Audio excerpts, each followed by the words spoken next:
Hello, good morning. I wanted to see if you could hear me, but I can hear the feedback. So, very glad to be here. It's my first time in Poland. I'm finding Krakow a beautiful city. And so, BlackMatter to BlackCat. What is this talk all about? We're going to see the evolution of an attack, on actually two attacks on a company's networks, to understand. Many of you probably know how this happens, but to understand how this happens, what the attackers do once they get in the network, how long they stay in the network, and ultimately how they deploy the ransomware. So, a little bit about me. My name is Tiago Pereira. I work for Cisco, for the Talos outreach team, from Lisbon, Portugal. I'm a remote worker. I've been 17 years in information security in several roles, from penetration testing to consulting, incident response, and now security research, which I enjoy a lot. Hobbies: surfing. I also have two beautiful kids, and that's it. I live in Lisbon. So Talos, what is it? You probably, most of you know Cisco. Talos is the threat intelligence organization within Cisco. What we do, we do not sell threat intelligence per se. We produce threat intelligence for our products, and we provide also this intelligence to the community through some open source tools like Snort, that's developed by Talos. And what we do mainly is this. So we take the data that we receive from our large product base and from the internet available data feeds, and we process it to analyze it, identify threats, and then feed all our products from endpoint protection, network, cloud, and services, our incident response services. So, agenda, BlackCat ransomware. Just a quick poll, who has heard about BlackCat ransomware? It's pretty recent. So, not too many people. So BlackCat has showed up in November 2021, and since then it has accumulated several attacks, and it has made the headlines a few times. Nothing like some previous ransomware as a service families, such as BlackMatter, which has made the headlines a big time when it disrupted the oil pipeline in the United States. So, that BlackCat that you see there, that is an interesting image. I thought I would take it. It's from their own blog, where they publish the victims' data and the victim list, so that we can, so that the victim is forced to pay, because this is double ransom. You effectively pay to save your data that has been encrypted, but also to avoid them from releasing the data that they have stolen. So what we'll do today is take a quick look at the ransomware as a service supply chain to try to understand what's this and what do I mean when I talk with affiliates. Possibly many of you know what it is, but just to get everyone on the same page. Then we'll talk a bit about BlackCat, its relation to BlackMatter, and finally follow an attack flow of some affiliates of this family. Just, sorry, quick thing. Okay, so this is their recent, or most recent, last week's blog. So every company that doesn't pay the ransom gets posted here. This is on Tor, so you have a .onion URL, and you have a big list of companies. You have that. You can see the small download buttons on most of the companies, and you download a lot of data. So sometimes it's several gigabytes of data, sometimes just a few gigabytes.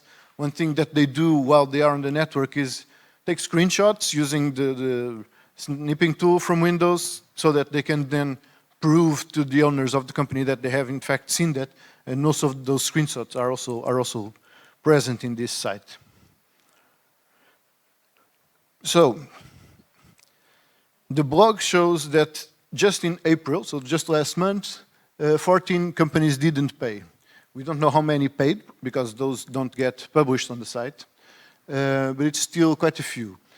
The distribution is 30% US-based, so this 30% information is based on what's published on the website, so it should be taken with a grain of salt.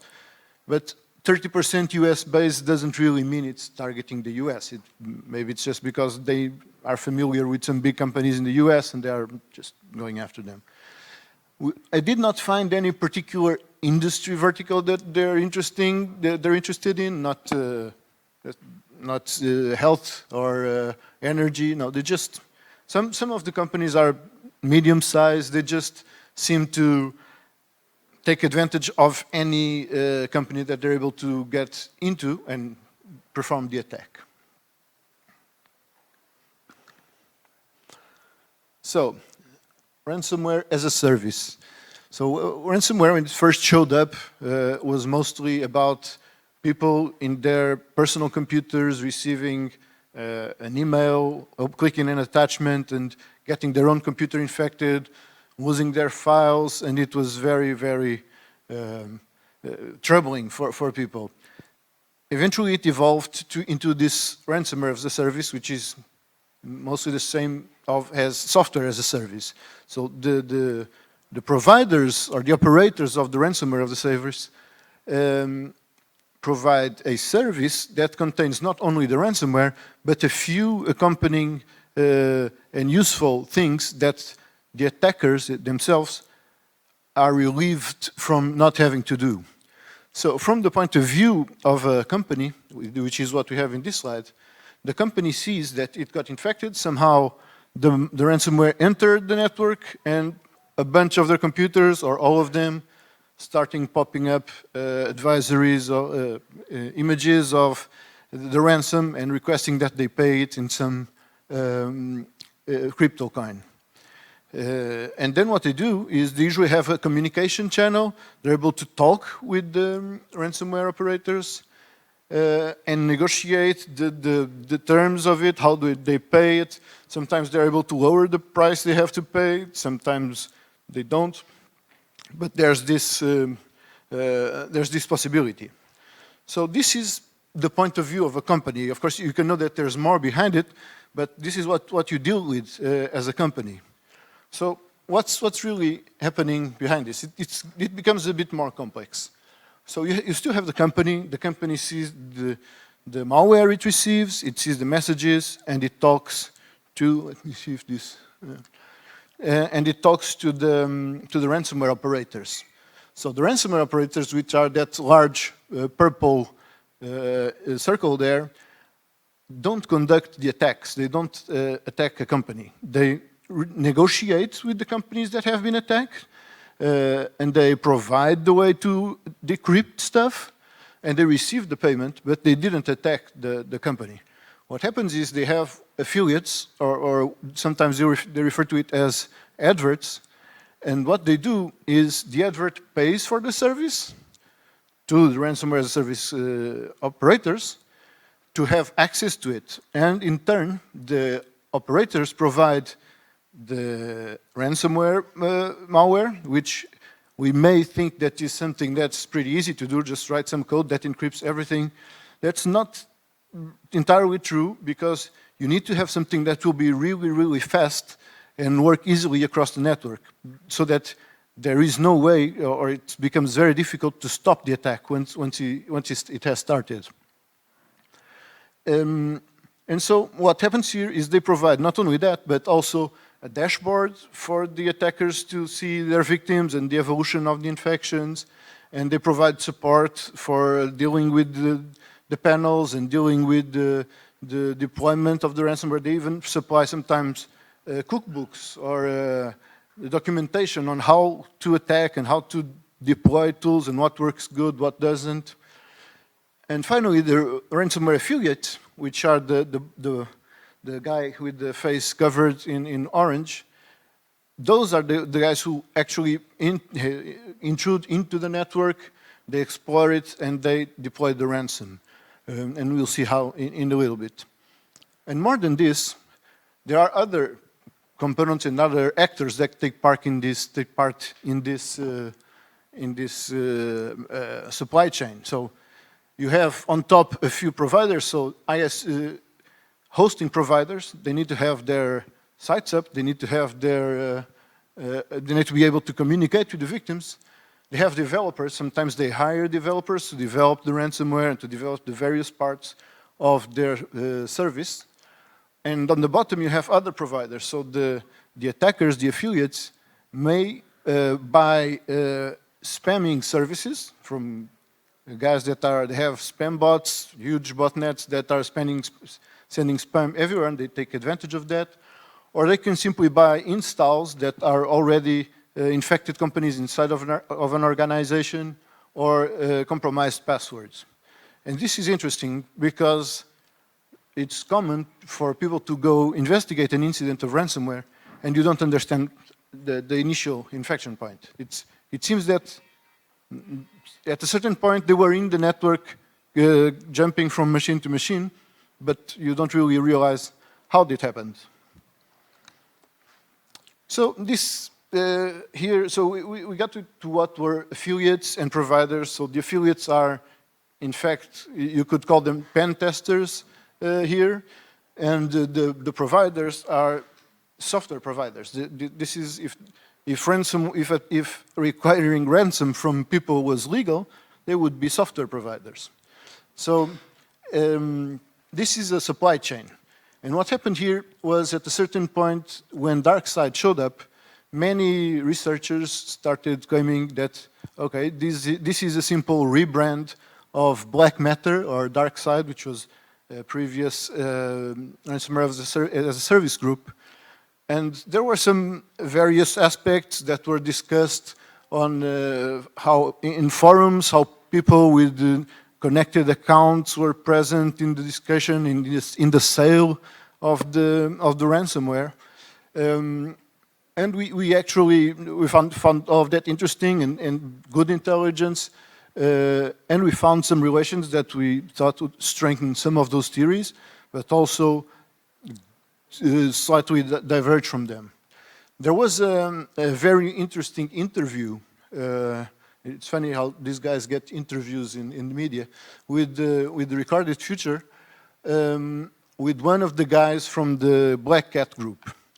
And what he states is that they are related to BlackMatter and to DarkSide, yes, but simply because they were or are affiliates of BlackMatter and DarkSide. They are not really operators, and so they're all connected in this way. And that they suffered from interception and decryption by Emisoft. And what happens here was BlackMatter had the vulnerability that allowed Emisoft to intercept communications and provide victims with a way to decrypt the ransomware without having to pay. So they did this without advertising it for a long time, and the pen testers ended up having, the affiliates or pen testers ending up having some loss of income as a consequence of this, and some loss of privacy also. So they said that this was the reason why they developed their own ransomware as a service, and that's the connection that exists. What we've seen backs this up, and the story makes sense. So if you think of ransomware as a service as a software provider, this is a business, right? These people want to provide a service and earn money with it. And what this is a case of vertical business expansion. So you have two types of expansion in a business, vertical and horizontal. When it's horizontal, you try to grab all the competition, everybody that's on the same level as you on the supply chain, to become bigger and more powerful in negotiating. Or you can do a vertical expansion. And in most literature about business, you'll see that one of the main reasons for vertical expansion is actually mistrust in the supply chain, which seems to be the case here. So they lost trust in the BlackMatter ability to keep confidentiality, and they want to make sure. So this also shows how how an oiled machine this really is, and how that they want to make sure that they keep operating. They don't want to have pauses or stop receiving profit for some time. And so, now that we have an idea of what this BlackMatter, BlackCat relation is, I'd like to walk you through an attack. I'll focus mainly on the BlackCat attack because it's mostly the topic of this conversation, and it's the most recent one. BlackMatter doesn't really operate anymore because it took down the big oil pipe in the US, and that caused the FBI to go after them. So they decided to stop the operations, and that's also part of the reason why people believe that BlackCat is just, they stopped the BlackMatter and they rebanded it to dark side and started doing the same thing just in a way to avoid having the pressure of the FBI on top of them. So there were two ransomware attacks that were analyzed. So I was looking at BlackCat ransomware because it was the new thing. I wanted to understand how it worked. And then some things started to become familiar with an attack I had seen previously. So when the BlackCat attack happened in December 2021, it was within the first month of BlackCat being out there. And the BlackMatter attack happened in September 2021, so almost at the end of their operation. And these two times are interesting because if there is a connection here, this means that the affiliate that is using BlackCat is using it within the first month of operation. So he's an early adopter of it. It's somebody who either knows the guys, or it can be a coincidence. He can just have found it for the first time, or he's somebody who knows them, or even who knows because they said they were affiliates, is one of the actual team of the BlackCat doing these attacks. But there is no way to be sure here. So the only thing we know is that there's an affiliate that's using BlackCat in its first month of operation that was also using BlackMatter by the end of their operation. So an anatomy of an attack, so you can have the kill chain model, several models, so this is just a quick model to explain what they do. And what happens here is first the attackers get into the network, somehow, there's a way to get into the network, and they establish their persistence there, and they try to make sure that they can keep on the network undetected. Once they are in there, the second step is they start to move laterally along the network and start to explore it, see how it works, what is there, what's interesting to steal, and how they can make the most of it, and how can they make the attack happen as fast as possible in one sitting so that the defenders don't have the time to really block it and it does the maximum possible damage. And then finally, they deploy the attack. So these are the stages that we have, and I'd like to go through them with you. So first stage, attack, persistence, and evasion. Initial access. How did these companies get compromised? So on the BlackCat side, we just don't know. We are followed through the logs and through everything, and it seems that at a given point, they already had some credentials, and they were inside the network connecting from one system to another, and we could not find a moment when those credentials were stolen, the first credentials. They obviously then collected a lot of other credentials, and we could not find the moment when they entered. This can be for several reasons. This can be because we simply don't have visibility on the endpoint where they first entered.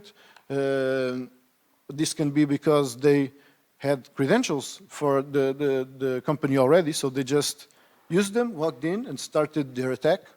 or because they already had the system that was compromised inside the network. So we don't know. There are various possibilities, but what we know is it's pretty common to have this kind of scenario where you see them in the network, but the moment that they're entered is pretty vague. You have some suspicions, but no certainties.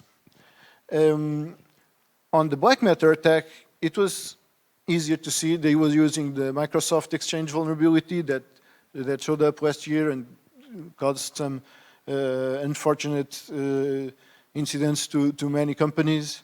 And so they exploited it, entered the network, started dumping credentials and moving laterally. One interesting thing that I wrote it here, I wrote it in both ways, is the evidence that in both cases they were in the network, moving laterally, exploring the network for over 15 days. So this is the big chance companies have to defend against this kind of attacks. It's not defending against the ransomware itself. They will change it in a way that no endpoint or antivirus will find it, but the moment that they are browsing through the network, reading stuff, deploying credentials, there are patterns here that tend to repeat and that a company can find them if they have a combination of intrusion detection, endpoint detection, so a bunch of security tools and receiving logs. That's very important from the systems and from the servers. This is the time to detect the attack, not the moment they deploy it. Then it's usually too late. So persistence. This is perhaps the most important part of these attacks in the context of this presentation, because this is the part where we got the most trustworthy connection between the two attacks. So there was no rat or particular malware that was used to infect the system and to gain persistence to it. They used, and this seems to be a trend with a lot of ransomware, a lot of the affiliates of ransomware, they used the reverse proxy tool. So they ran it on the system, it connected to an outbound server that's owned by the attackers, and from that, the only thing that they did was they connected to it using their own system, and it would then go out of the system in the network as if it was part of that system. So there's nothing more than a system, than a reverse proxy there. So in the top we have the BlackCat case. So in the BlackCat case, they used, if you see the first line and that orange highlighted bit, what it's really doing is using a PowerShell command that reads something, you see get content system, and writes it to something called cache task. And it writes it with a flag saying set content stream. Yes? So what this does is it writes it in an alternate data stream. For those of you who remember, this is pretty old technique of hiding stuff in the system. You can have a file or even a directory, and you can write to alternate data streams on that file. So these are parts of that file that are a bit different. You can imagine it like dividing a file into sub-files, but it still keeps the same name. The difference is, to access it, you use those two dots that you can hear here. So C ... cache task. So what it's doing is it's creating an alternate data stream on the root of the system on the C drive, and it's called cache task, which will eventually be persisted through a scheduled task on Windows, which has an interesting name called cache task. And what it does is it starts periodically a process called cache task with a perimeter, which is the bind port.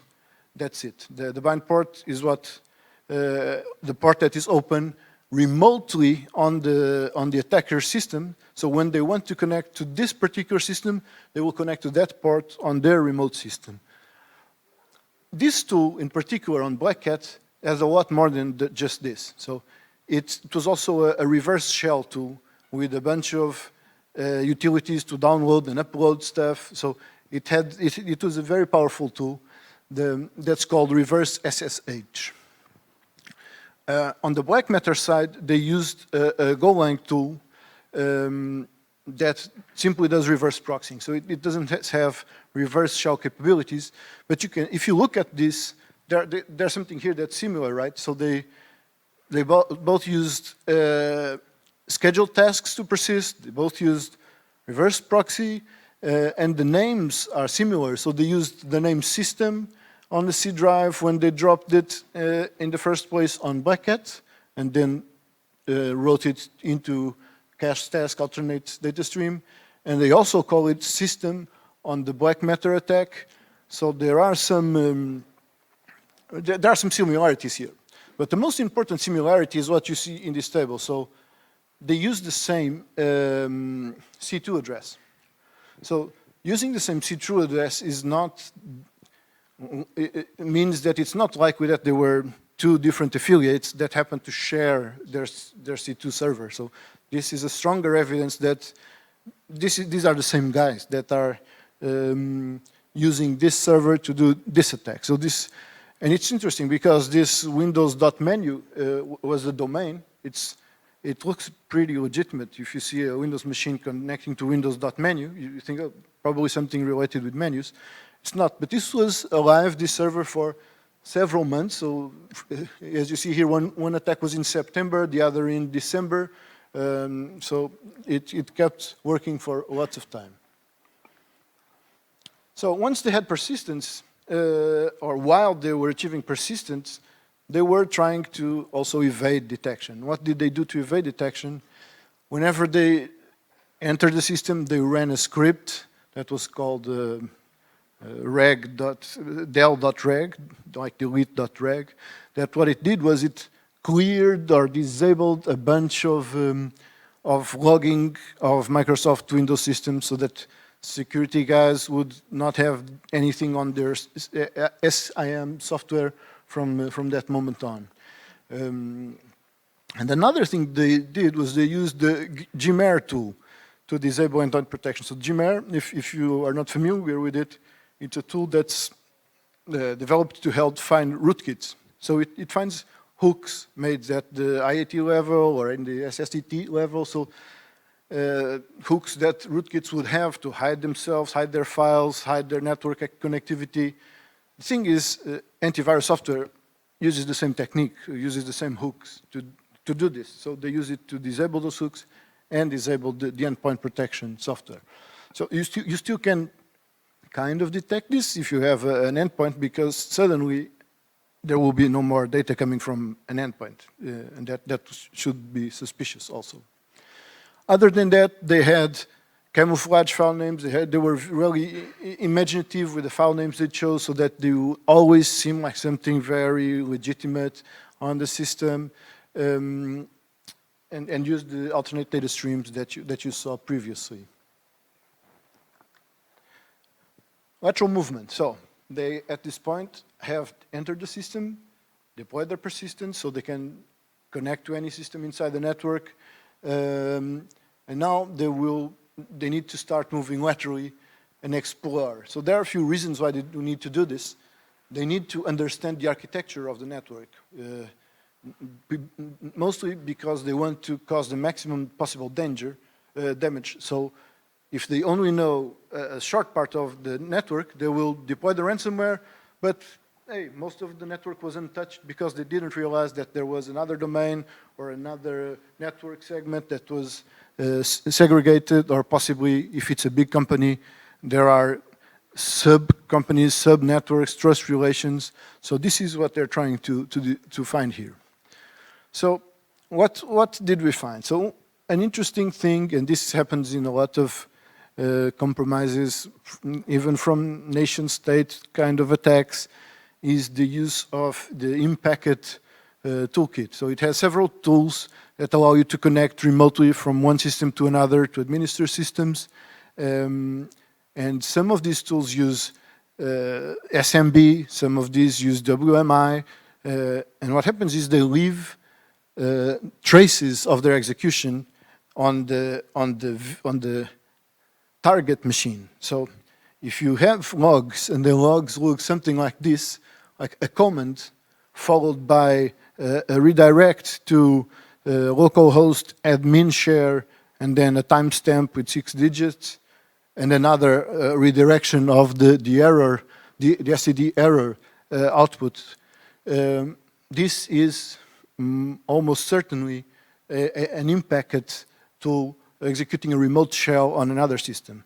So if you just collect all the logs of everything on all the systems that have this, and these guys were using Impact extensively, you will almost have a timeline of the actions that they did moving from one system to another and performing activities. Another thing they did was using WinRM. So this is PowerShell, the PowerShell tool used to connect to the PowerShell service remotely to execute commands. But to do this, they had to open parts. So if you look here, you will see that this is a command to open a port for them to be able to use WinRM. But in the end of the command, there it is. It's the same signature of the WMI exec command. So they used WMI exec to open this port, and then they started running commands using PowerShell.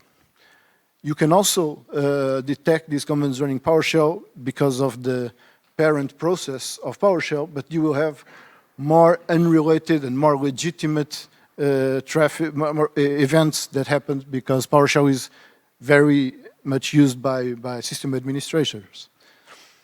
And you also have evidence of them allowing remote desktop activity. So they just would disable restricted admin so that they would be able to log in through remote desktop as an administrator into the systems.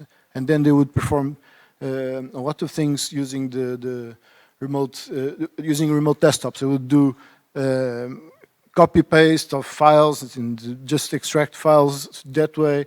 They would take screenshots.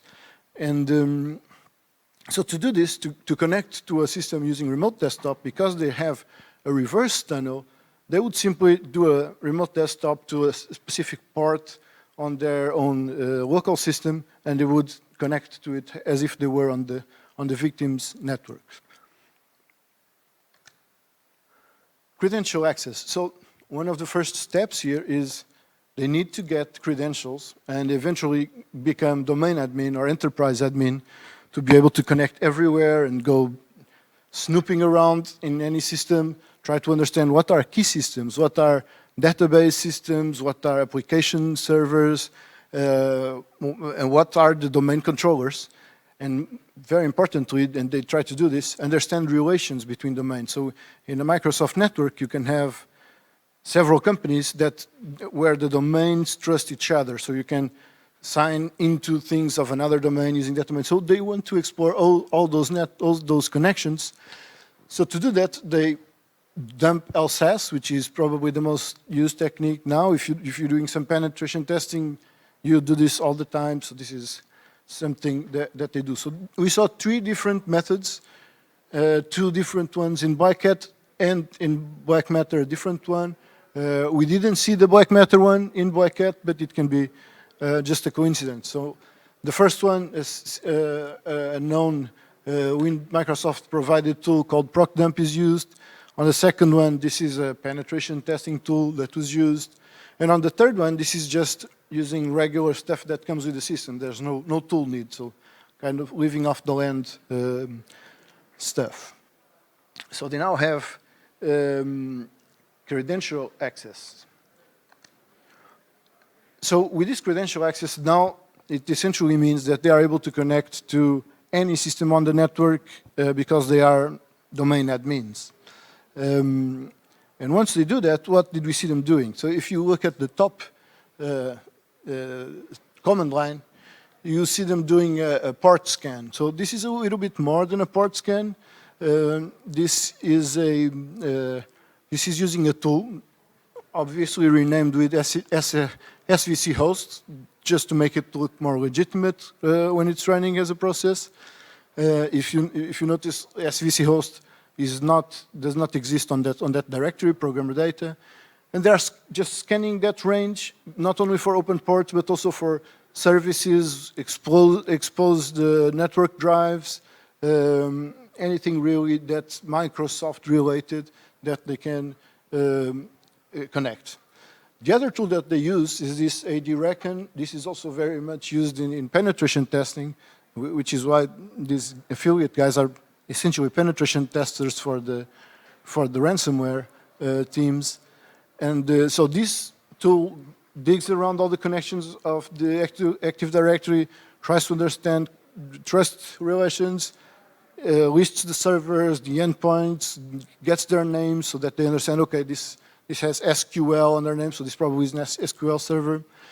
And then they did lots of local specific digging. Here are just two examples. On the first one, they found a team viewer running, so they wanted to get the idea of it so that they could, now that they have it, they could use team viewer to connect to the system. They're also trying to read KeyPass, a password management utility. So all of this is used to set up the attack so that they can start, so that when they deploy the attack, when they start the ransomware, it will spread as far as possible, as fast as possible. And sometimes they did connect to particular servers like SQL databases, and they encrypted those in a different way using the tool called VeriCrypt, which is a fork of TrueCrypt to encrypt that thing in particular. So they had particular care with particular key systems on the network. So attack preparation.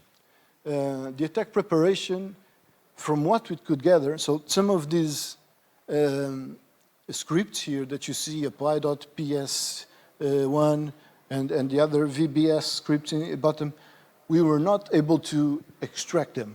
So we saw them, we saw the logs of them being executed, and we can only theorize about what they were doing. So the first one, apply.ps1, is something that was executed both on the BlackMatter and on the BlackCat attack just before the attack started and on the domain controllers. So, for example, on the BlackCat attack, there were two different domains and two different domain controllers, and they logged into both.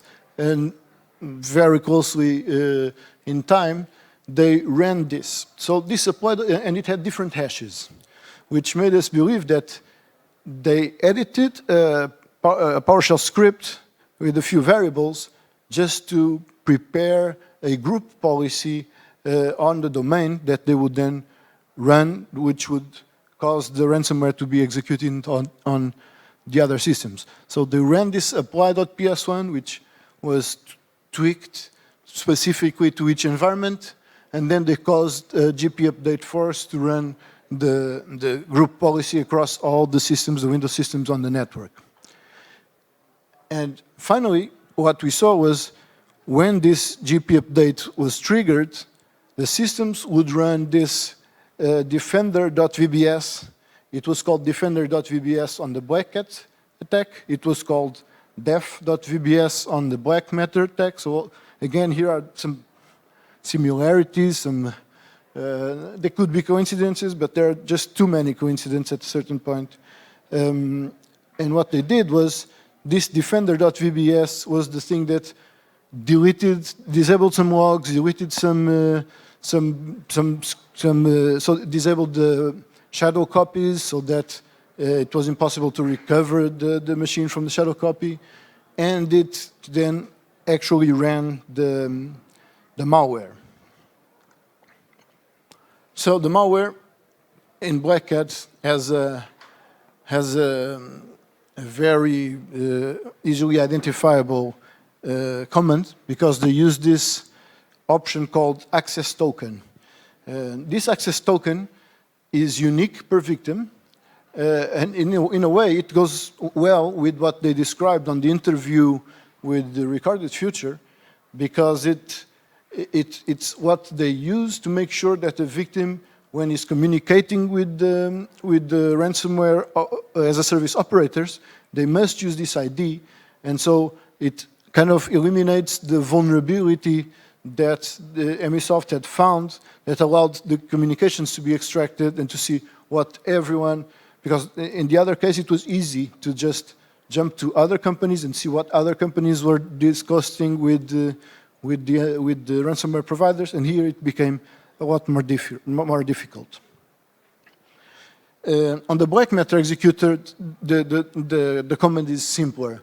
So here I'm just showing these two, but they actually, in particular, BlackCat has a lot of options, and when the command is executed, it's executed differently on a few systems. So the domain controller is the main system that drops the group policy, but there are a few key systems where the command is executed in a slightly different way that causes those systems to connect to other systems and trigger the execution there. So it all contributes to being executed very, very fast. On BlackMatter, it's also a fast script that's deployed through the domain controller. So to summarize this, we saw a similar attack flow, similar tools, similar techniques, and the one that provides a stronger evidence of this being the same affiliate is the shared infrastructure. They use that server and those IPs. They have used it for a long time to use for reverse shells and for reverse proxying. So here, if you look at it, just the squared things are those that we found that were very common. So the reverse SSH tool on the persistence, the way they use the scheduled tasks, even the name of the scheduled tasks was similar. Dumping LSS, this arguably happens in most attacks that happen on a Windows network, but still they did it.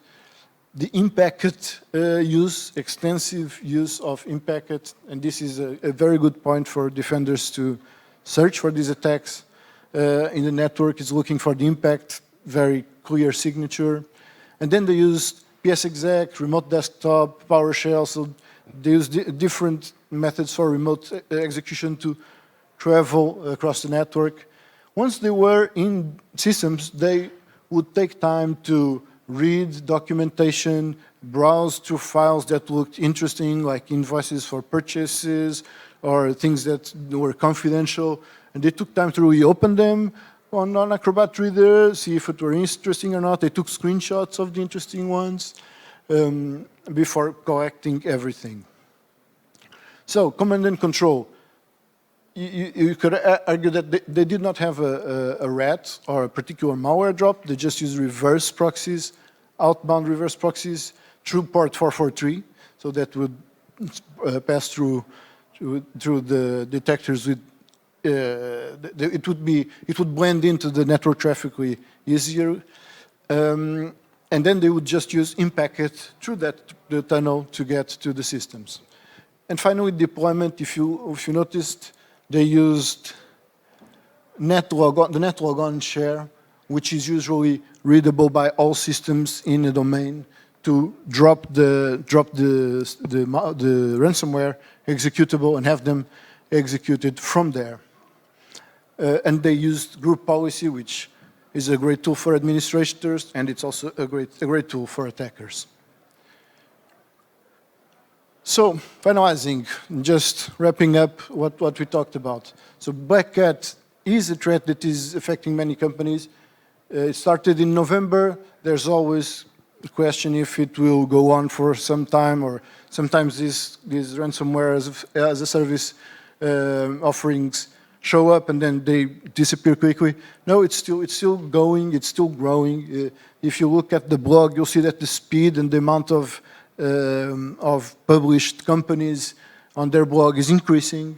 You'll see that we talked about the ransomware supply chain and how a vertical business expansion, in fact, makes sense in this case, how they thought of making sure that their supply chain is stable and it won't lead to breakages from others.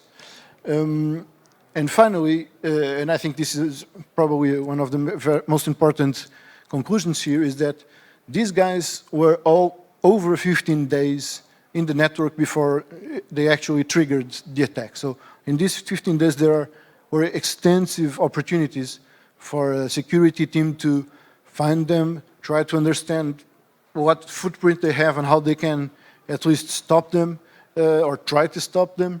And once they get to that point where they have the group policy script really set up and they're just ready to click go, it's probably too late, because you will see alerts, everybody will start shouting and making phone calls, but when you do stop it, a bunch of systems have already been encrypted, lots of data has been lost, and usually we're having a bad time. So this was what I had to show you today. Thank you for taking the time to listen. Thank you, Tiago.